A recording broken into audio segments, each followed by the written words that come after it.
Hey guys, this is Aaron. In the spirit of being efficient with walking you through this exercise for this first sprint, I thought that I'd record a video. So hopefully, if you had any trouble, you could go back and watch it and follow along. So this is the AU logo exercise, and what I've done is I've sketched the AU logo myself, and I'm going to show you, walk you through the steps. So I'm going to go to level 1, and the first thing I'll do is insert my image from our CAD file.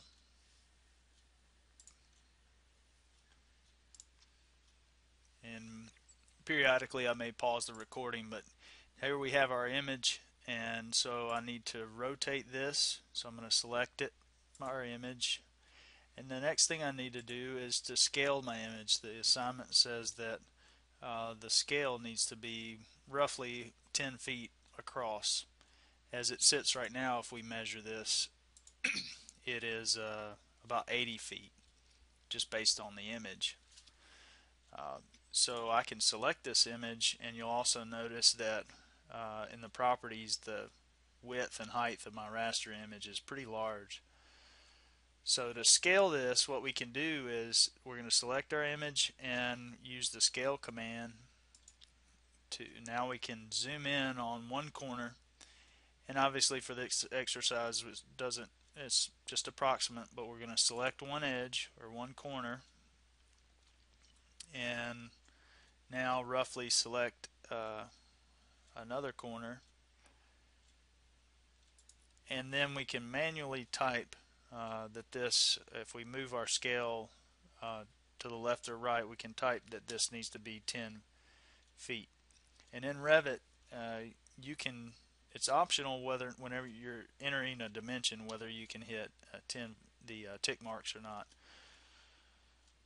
But it's not typically required, so 10 space 0 would be 10 feet or just 10 feet. So now our uh, logo is there. Now I may want to move this a little bit closer to our origin. And so now what I'll do is I'll start the process of sketching this as a floor. I'm going to pause and resume shortly. Okay, so with a good bit of the final steps of my A sketched, I'm going to finish that command. And again, this is just to get you familiar with some of the steps of using a raster image as a reference. And this could be any image. If you had a floor plan or anything, you can import that and scale it to know your appropriate dimension. So now I'm just going to override the graphics in view. So our surface pattern, I can override this to be our orange color and change that to solid. And then our A, we can override this graphics and change that surface pattern to blue. And one thing that I point out again about the overriding the graphics is that this is only to override the graphics in this specific view. So if I were to go to a 3D view at this point, you notice the colors are not changed. So you probably would want to override the graphics in this view as well. And later on we'll show you how to uh, make this a permanent change when we get into other areas. But for now, just override this graphics in view is the way that we work this way. Okay, so that completes step 1. Now I'll pause and we'll go through step 2. Okay, so here's our AU logo. We're almost complete. A few things on this is that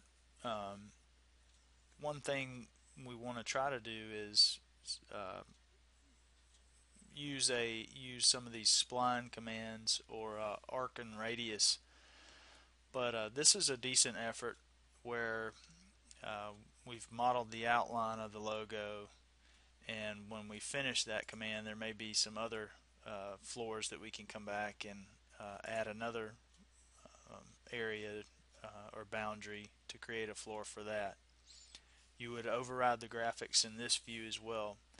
There's a million ways that you could model this. Here's another example where each segment is its own piece or individual piece. That's another way you could model it as well. So just say if we wanted to have this piece joined, it's just a few different ways you could go about doing it.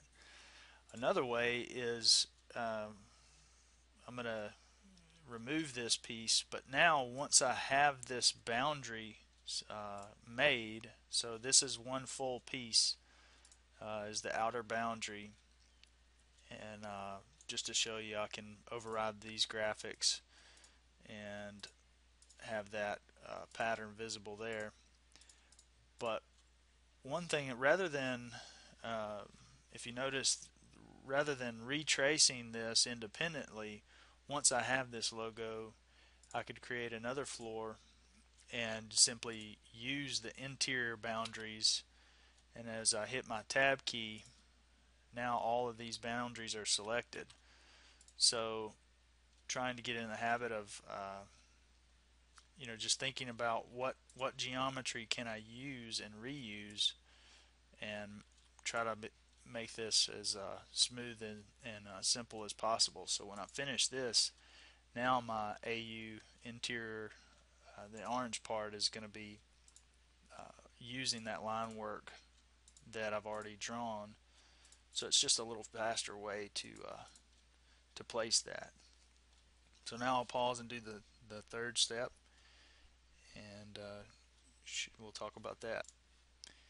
So now for the third step, I'm going to link this logo Revit file, origin to origin, and you'll notice it comes in right on top of a previous logo. So what I'll need to do is select this CAD file or this linked Revit project and just move this over to some dimension arbitrarily. And so now I want to place this geometry, but the first thing I want to do is not to get caught here, is with a CAD file or with line work, you always want to check this as well. So I'm going to go ahead and measure this, and you'll notice that it's a little bit larger than it needs to be. So to correct that, what we'll do is you'll notice I can't modify or scale this dimension here. So I'm going to go ahead and place my roof elements, my floor command, and I've already redrawn this, so I'll paste this line work here, go ahead and align that to where it needs to be. And now once I have this geometry created, I can rescale that from a known dimension down to 10 feet and then finish my floor command. So that step was left out of the directions, but it wasn't intended to trick you. It was just intended to for you to know that you can change the geometry. You cannot change the geometry of a linked file, but you can continue to change the geometry of a line work. So now we'll pause and go to the final step. So as one other, I would need to finish my interior, the interior of my slab here, and I want to get you guys thinking about, so why would we go through this exercise? Well, let's say we wanted to trace this floor pattern. We could use this as a layout to even plug into a cutting machine or what have you. So that's where the practical use of tracing this logo out would be. But once we're through with that, so we have all three of our steps in one view. Now, another thing to point out is that when possible, when you're working in a CAD file or whatnot, it's a good idea to work in 3D view, and that's just to get you comfortable with navigation. Again, using my commands to orbit around objects and get more familiar with, you know, modeling things from the top or whatnot. So at this point, what we'll do is I can make a copy of this view, and I can duplicate this view 3 times, and with each one I'm going to rename it. So the first one would be sketch, and again, we want to always use anything we do in BIM or Revit. It's always a good idea to use all caps, so we're going to call that sketch, and the next one would be image, and then the final one would be a link file. So now with the three of these, I'm going to use my crop view to use this crop view and isolate only the piece. Okay, sorry, this is the linked view, so I need to make sure to know which one I'm on, and then I'm going to place my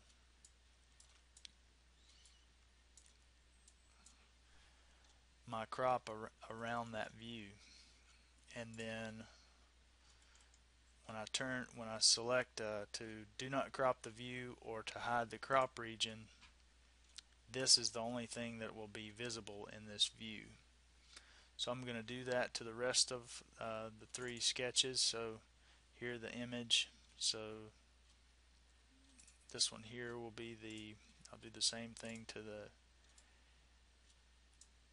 3rd image that I drew.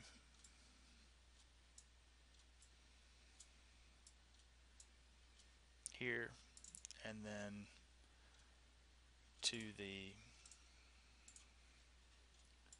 first sketch that we did.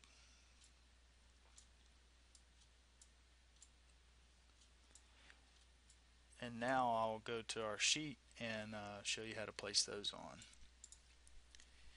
So now I'm going to, for my sheet view, I'm just going to drag and drop the view that I want to be visible on my sheet.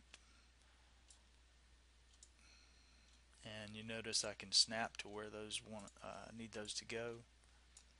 But then my sheet size is a lot larger than my view size, so I can select all 3 of these, and then let's change that to 1 foot. 1 inch equals a foot, and that's a little bit larger. And now we can space these out as needed